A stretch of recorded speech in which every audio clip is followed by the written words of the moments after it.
Hello everybody, welcome to today's show. My name is Spencer Walsh. Thank you so much for joining us here today. We have a good one for you as always.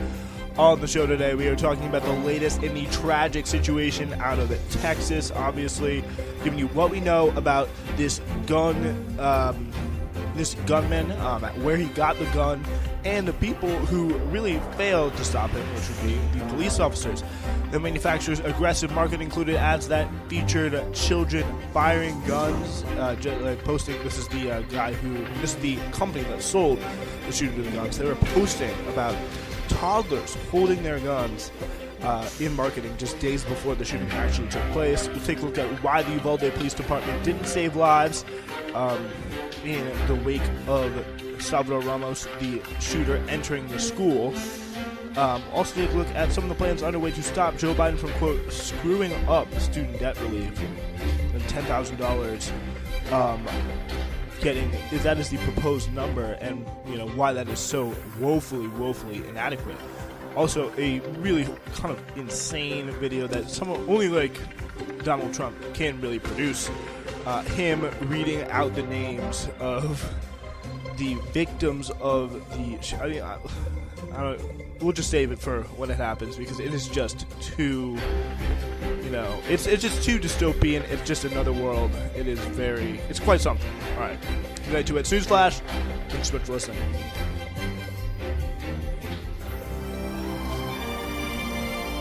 All right, so we're getting into it today, and we're starting off with the latest out of this, the Uvalde shooting here. This is a very, very tragic situation, killing 19 kids and 2 teachers. We are hearing the latest here about the children, even the children now calling 911 inside the classroom, and the police were stationed outside, just barely peering in the windows, just seemingly just too afraid to actually get in there and do anything.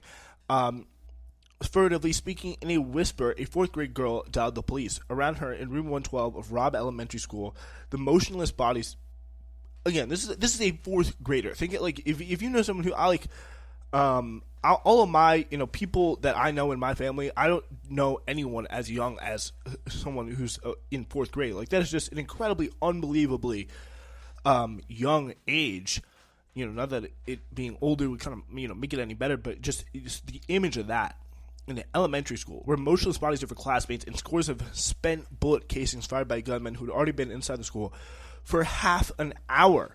Half an hour this was going on. Like, this is just, so clear. And, she whispered to a 911 operator just after noon, and she was in the classroom just after noon. He'd been in the school already since 11:30 at least.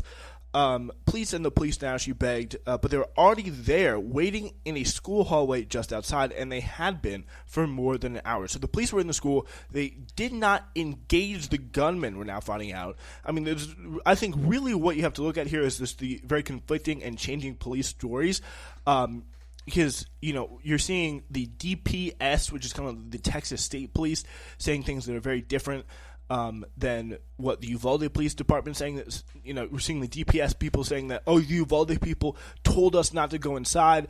Really what it seems right now is it's a very much cops going back and forth on their stories here, and you don't know what kind of level of coordination is going on. We've seen it before throughout history in these cases where there's a clear case of police misconduct, and we see this brief area of just information deluge and nothing really concrete happening, just a complete entourage, a complete onslaught of BS that people just eventually just kind of tune it out and say, okay, I guess something screwed up happened here, and they don't ever, nothing ever actually gets explained. But I think if you're coming out there as a smart news consumer in any point throughout the coverage of especially conduct of the police, don't trust anything that any police officer says. And for example, and especially don't trust anything that mainstream media says about police officers and their conduct, because the police officers and the mainstream media are deeply interlinked, especially at the local level. And that is something that just has to be considered when you're looking at this kind of a situation. So the police officers held off as they listened to sporadic gunfire from behind the door. Imagine that. Think about what police officers do on a day-to-day basis. The absolute, mindset that they take into every other part of their life about, every day we hug our families goodbye, and we don't know if we're ever going to see them again. And this, they are the big, and it's always a truism throughout life. Like, the people who act the toughest are often times among the weakest, and you really see this here. I think this is something that hopefully, if our country has still something left in it, people can internalize that cops, for one thing, are not just no different from the everyday person. Nor are they, better, more brave, more bold, more anything than the everyday person.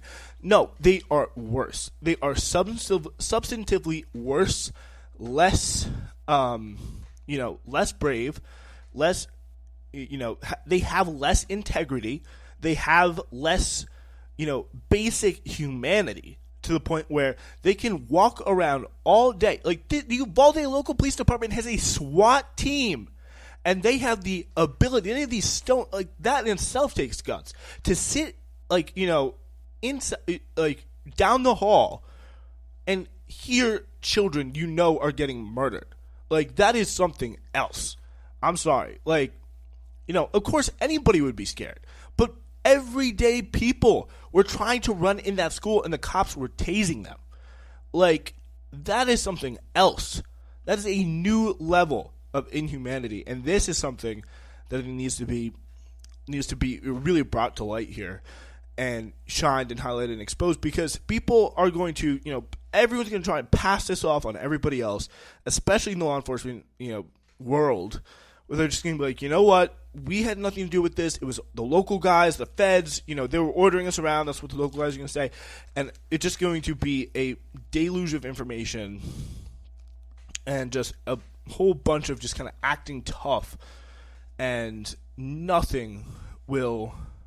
I feel very, very little truth will ever get, brought to light. The police officers held off as they listened to sporadic gunfire from behind the door, ordered by the commander at the scene not to rush the pair of connected classrooms, where the gunman locked himself inside and began shooting shortly after 11:30 a.m. It was a wrong decision, period, said the director of state police, Stephen McCraw. This is the state police guy versus the local police guy, said on Friday after reading, if it was his guys, would he be saying that? No. Would he want to pass the blame off to other people? Probably. Again, none of these people should be taken with any bit of credibility, because they're all there. They were all there at the time. For 40, people were able to drive miles, 30, 40 miles to get to this school, from hearing about the shooter in the school to the shooter actually being shot. That is the level of just, however much time you can believe went on or feel like it's rational. I feel like you got to double it in your mind. So on Friday, he read from transcripts of the children's calls to 911 from the timeline of the police in action during the 90 minutes of horror at Robb Elementary School in Uvalde, Texas. After days of shifting explanations and conflicting accounts, the disclosures answered many of the basic questions about how the massacre had taken place, but they raised the even more painful possibility that the police had done more and faster, not all of those who died, 19 children and 2 teachers, would have lost their lives.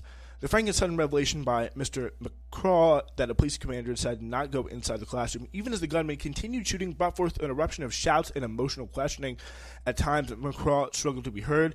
At others, he appeared overcome, his voice breaking. This is why you can't trust the mainstream. This cop was so sad. This is what we have to deal with from people who, if there's anything. This guy, he's out there refusing to give updates in Spanish to the people, many of whom are Spanish speakers at that school. It's really unbelievable. He said, Greg Abbott, who earlier this week said police had showed amazing courage by running toward gunfire, they did the exact opposite. On Friday, he said at the news conference in Uvalde that he had been misled about the events in the police response, and said he was absolutely livid. He told reporters that state lawmakers, Texas state lawmakers on the case here would be reviewing the tragedy and determining what went wrong.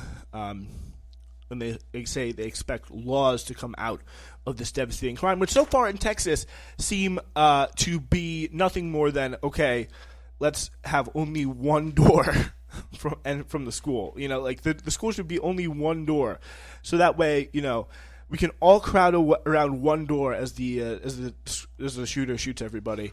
And watch, as he gets out after having massacred the whole school, as we as police do nothing, at least we can catch him because he can only come out of one door. That is their mindset at this point in Texas. To the children of Inside Robb Elementary School, Tuesday began as a day of celebrations and special treats. Movies in classrooms, photos with families in front of a glittery curtain, and award ceremonies for students finishing their year in 2 days, as relatives proudly gripped their hands as they walked down the hallways. Gemma Lopez had a gym class that morning, an award ceremony. She watched Jungle Cruise with her fourth grade classmates in room 108. Some students finished up work, others playing around, doing whatever we do, as she put it. Then she heard loud popping, and then in the distance, like firecrackers. She realized something was wrong because she saw police outside the classroom window, and then the popping grew louder. And again, so she's seeing police immediately here. Everyone was scared and everything. I thought it was a prank, Gemma said. Then one of her classmates kind of laughed. Gemma hushed her. They said they had done drills for this, and she turned out all the classroom lights as she had been taught to do. She said she heard a bit more gunshots and was crying a little bit, and said her friend Sophie was crying right next to her. Then the 18-year-old gunman who crashed his grandmother's pickup truck at 11:28 a.m. in a ditch by the school began firing outside more than 20 times, first at bystanders, then at classroom windows. A Uvalde School District police officer arrived at the scene, but the gunman did not see the gunman and ended up driving past him. Minutes later, the gunman was inside, pulling open a side door that should have been locked, but had been propped open by the teacher, who had gone outside to retrieve her cell phone. Jasmine Carrillo was working in the cafeteria with about 40 second graders and 2 teachers when the attack began. The lights dimmed, part of a school-wide lockdown that had gone into effect. Once he entered the 4th grade building, Miss Carrillo said the shooter banged and kicked down the door of her 10-year-old son Mario's classroom, demanding to be let in, but he could not open the locked door. Again, so the locked door actually does seem to have helped here. Helped a lot of people, stay safe here. Instead, he moved to others, and it's amazing to think that, that teacher probably, that teacher had been, very much, she probably just thinks she was outgoing, getting something from her car, and just propped the door open all the time. I know I'm here at a college campus, and people leave doors open when they're trying to go in and get things. It's amazing to think that decision could lead to a mass shooting happening and a mass shooting being enabled. And that is the country that we live in. And that should, it's not that it's the lady's fault or anybody who leaves a door open's fault when they're going to get something, because that just shouldn't be the world we have to live in. It is absolutely insane. Oh my goodness. Mia Cirillo, watched her teacher backed in the classroom, and the gunman followed. He shot one teacher first and then the other. She said he shot many students in her classroom and went on to the adjoining one and opened fire, said her grandfather, Jose Veloz, relaying the girl's account. I mean, the trauma that must have been causing there is just unimaginable. The terrifying echo of at least 100 gunshots rattled through the school as children in the classrooms and both of the teachers there were shot and fell to the ground. It was 11:33 a.m. Just the details there are in the New York Times, and you can go kind of read the whole situation. And I think it's important, again, as citizens and as people who are living in this country, to not look away from this, not be numb to it ever. I think as long as it still happens, because you can be numb until it happens to you. That is the reality of the situation. Let's look at a different angle on this here in The Intercept. This is Natasha Leonard. Uvalde police didn't move to save lives because that's not what police do, she wrote. The more details that emerged about how police responded to the massacre in the elementary school in Uvalde, Texas on Tuesday, the clearer it is that the already well-funded, heavily armed, and amply trained law enforcement officers on the scene failed to save the lives of 19 children and 2 teachers. Here's what we know so far, based on haunting videos from the scene outside Robb Elementary School and statements from police officers themselves. Salvador Ramos murdered 21 people. Despite earlier misleading claims from law enforcement officers, it appears no police officers engaged with the shooter before he entered the school. Instead of rushing in to protect the children and staff, and reports of a gunman approaching the school were made at 11:30 a.m., police instead waited outside and aggressively confronted parents who were begging them to enter. The parents were threatened with arrest. One cop brandished a taser as they attempted to access the school to save their kids themselves. They had to bust in to save their own children because that's how dire the situation was.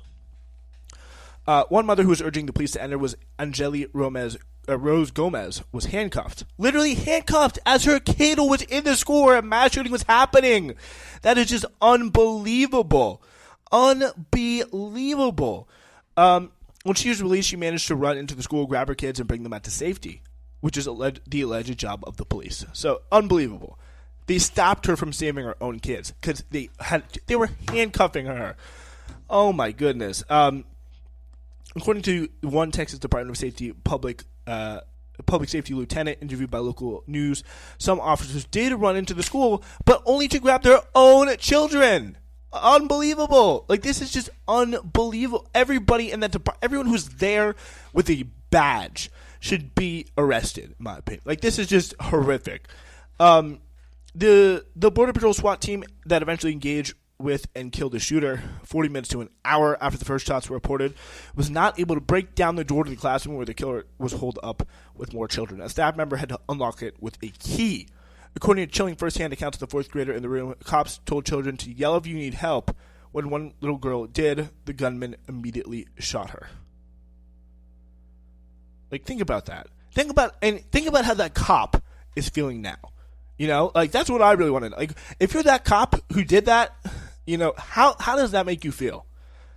Like, how have you not just been like, okay, what is my point? You know, like, that is unbelievable. Unbelievable. The police failed at protecting school children, yes, but we should not be under the illusion that this is an example of cops failing at their jobs. As far as we can tell from reports, police at the scene acted as they usually do, in accordance with their standard policing practice. Rather than risk a hail of gunfire to stop the killer, keep themselves safe. That's the policy. As Akil Lacey noted on Wednesday, in The Intercept, the approach is not an outlier. As the number of school resource officers has ballooned over the last 2 decades, so has the number of school shootings. There's no evidence that police have the ability to stop the shootings from happening. The behavior of the police at Robb Elementary School is only shocking if you are committed to a mythic notion of what policing entails. The thin blue line does not, as reactionary narratives would have it, separate society from violent chaos, and that has never been what police do. Since the birth of municipal policing and slave patrols in colonial counterinsurgencies, the thin blue line instead separates those empowered by the state to uphold racial capitalism with violence and to do so with impunity. It is disgusting, not shocking, that police officers would sooner harass and handcuff parents begging them to save their children from a massacre than they would run in and put themselves in the line of fire. You know, it's something that I'm not, because I would say that I have a pretty tough vision of cops in this country, but that is something that hearing about that, reading those details, I just could not believe could be real. Like, I mean, it doesn't take a lot to believe it, but first I didn't expect it. I did, because that's not, at least normally, you don't hear about that kind of stuff. But, I think it just really exemplifies, better than anything ever could, the reality of the role that the cops play in this society. This is another important aspect. Being a police officer is not even among the top 10 dangerous jobs in the U.S. Roofers, loggers, and delivery drivers all face greater risk to their lives at work. For the last 2 years in a row, the leading cause of death among cops purportedly in the line of duty, quote-unquote, is the coronavirus pandemic. And the cops don't solve most crimes. Only 2% of major crimes are solved by police. Police don't even prevent crime; they criminalize. And just give people, punish people for crime when they catch them, or when it's, stopping and frisking people. 90% of almost all of the black people stopped under New York's police department stop and frisk policy were not committing any crime at all. There's scant evidence the police surveillance reduces or prevents crime. What policing does do, however, is criminalize poverty and the communities of color forced to live in it. In just the last month, the vast and wealthy army that is the NYPD failed to apprehend 2 shooters on the subway system, a system that's crawling with cops on surveillance, especially under Eric Adams. When the first of these shooters was eventually taken into custody thanks to the intervention of a civilian who spotted him, he was just blocks away from the site of a homeless encampment, which the police were busy destroying. So, what are the cops up to? Katie May, writing on All Cops Are Posters Substack, gathered the social media posts of the Uvalde Police Department to show that rather than saving lives and risking their own, Texas cops spent a considerable amount of time arresting and caging desperate men, women, and children attempting to enter the U.S. through the southern border. That is really what they're upholding. Whether it's the state police, whether it's the local police, that is the element of racial capitalism that they would be upholding right there. Even in the Supreme Court, where they affirmed in 2005, the public police departments are not, in fact, obligated to provide protection to the public. That's pretty important. Our safety is quite simply not what our tax dollars, which are endlessly funneled into our glutted police departments, pay for. Meanwhile, it was 2 teachers who put their bodies in a line of fire and died trying to protect children during Tuesday's massacre. As Patrick Blanchfield, the forthcoming author of the forthcoming book, Gunpowder, The Structure of American Violence, noted on Twitter, U.S. police are trained to maximize control over a situation while minimizing their personal risk. That translates into beating parents while a rampaging shooter executes their children just as easily as it does their rolling up on a kid with a toy gun and executing him seconds later. To be clear, this was not a question of funding or training. Police in Uvalde School District had both. Those of us who have been calling for defunding of police departments, indeed for police abolition in favor of real collective public safety practices, have been treated by Democrats and Republican leaders and commentators alike as fanatical. In the face of decades, if not centuries of evidence exposing what the work of policing actually entails and does not entail, the true ideologies are those committed to policing as a social solution. So I think that is something that should be looked at, a social solution of, public safety or, a tool of social control, I think is a big, big deal and a big, big distinction there, to be sure. Yo. Yeah, yo, yo. Oh, hey, I'm talking now. Shut the fuck up.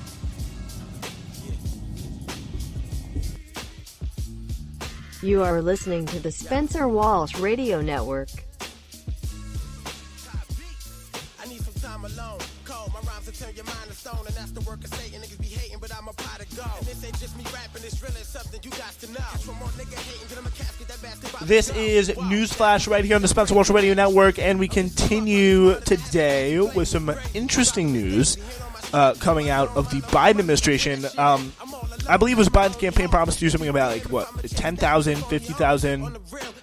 It's either 10 or 50. I think it was 10K of student debt, and he now finally, this is hilarious because for about Sleepy Joe Brandon, as you know, he does everything in slow motion. So pretty much what we had here was about 3-4 months ago. People are started to hear Democratic leaks about, okay, we're going to get really screwed on midterms. We need to do something. What is the best course of action? And you started to see that metabolize, considering very possible things. The White House is, under deliberations about what would be going on. They recognize there's a problem. And then, okay, student debt. Should it be student debt? Should it not be student debt? This process takes about, another month or so, into this, the first part is about, a month and a half. That next part's about 2 weeks or so, and then they're deliberating for another about another 2 months or so on how much student debt to take away. All this is going on while the world is just passing them by. A billion other things are happening. They're addressing none of it, and then in the end they're ending up whittling it down to 10K. And if you know anything about how much student debt there is, that is a joke. for a lot of people. Organizers in the Debt Collective are planning a rapid response demonstration at the White House Friday following reports President Joe Biden has reached a decision to cancel just $10K of student debt, a plan that does not go as far as his campaign promise, which critics have already announced as inadequate. I believe it was $50K, a minimum of $10,000 in debt for every federal student loan borrower. More than 43 million Americans owe an average of $37,000 for their education. I don't know if that's with interest or not. On Friday, Washington Post reported the president is expected to soon announce mean-tested plans to cancel $10,000 per borrower for individuals who earn less than $150,000 in the previous year, or married couples who earn less than $300,000. So, of course, they're not even giving you just a clean $10K. They're just like, okay, we got to means test that too. It's just unbelievable. Peak. Democratic stuff here. So it looks like there is going to be kind of a rapid response plan, but none of this I think is going to change the course of anything, too substantial, long term here, because Joe Biden is going to cancel the $10K debt. Nobody's going to care, and he's not going to do well in the midterms. This is kind of almost a foregone conclusion, and Joe Biden. I think the real sad thing is the Debt Collective. As good as an organization as I'm sure they are, just does not have really the power to hold Joe Biden to account for this. And there's no organization in the Democratic Party that can hold Joe Biden to account that is willing to, I think, for this situation, which is quite silly because in the end, this is a huge issue that affects a huge chunk of the Democratic base, and a lot of people all this, very much astroturfed movement of it's just going to be a giveaway to the rich. The whole point about being rich is you don't need student loans. Most rich people, they just pay for the college because they can on their own. That's kind of the easier way to do it if you don't have to. So. It's been proven again. Most people who have student loans are going to be, the working class people, the people who are trying to get actually pursue, the American dream. As crazy as it may sound, actually that thing that we kind of promised people would be a reality for them, and that is by going to college. So that is a very, very, very inadequate, very, very uninspiring situation to say the least. All right, so let's go to our last story here, where former President Donald Trump and Republican Senator Ted Cruz on Friday doubled down on a pro-gun response to gun violence. I love that, pro-gun response to gun violence, as in common dreams here, as they addressed the National Rifle Association's conference in Houston, a gathering that opened just 3 days after the mass shooting in Uvalde, Texas, that left 19 elementary school students and 2 teachers dead. Among the elements of Trump's apparently poorly attended speech that drew criticism on social media was his reading of the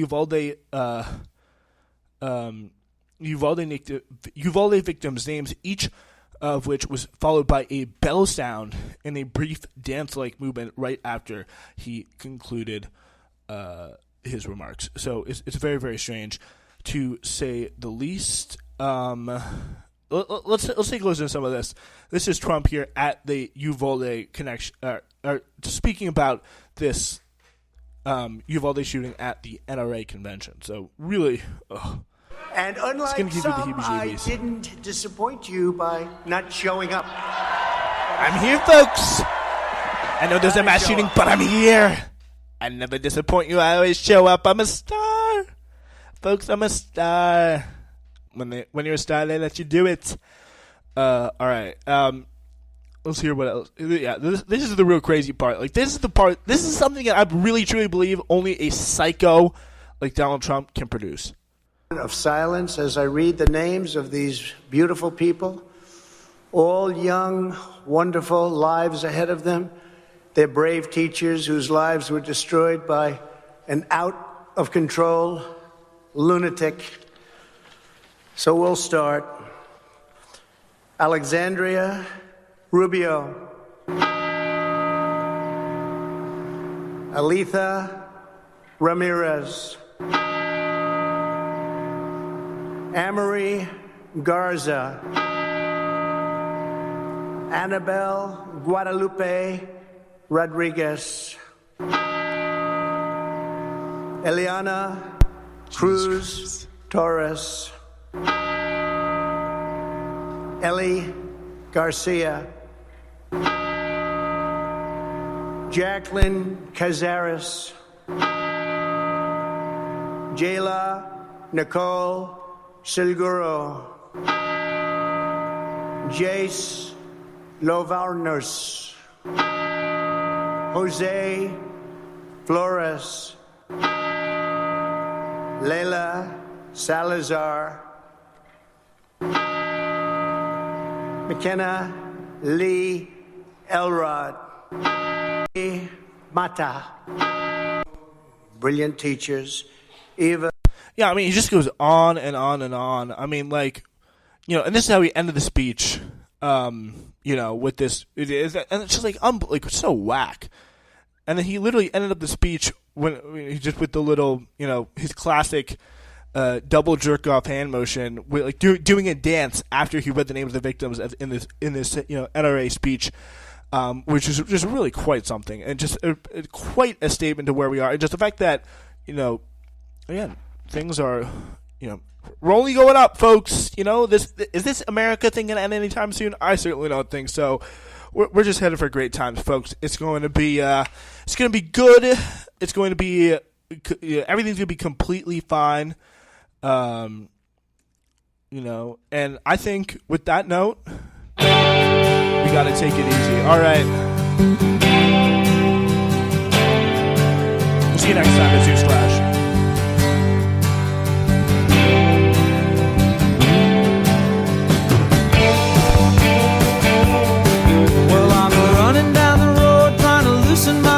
I got 7 women on my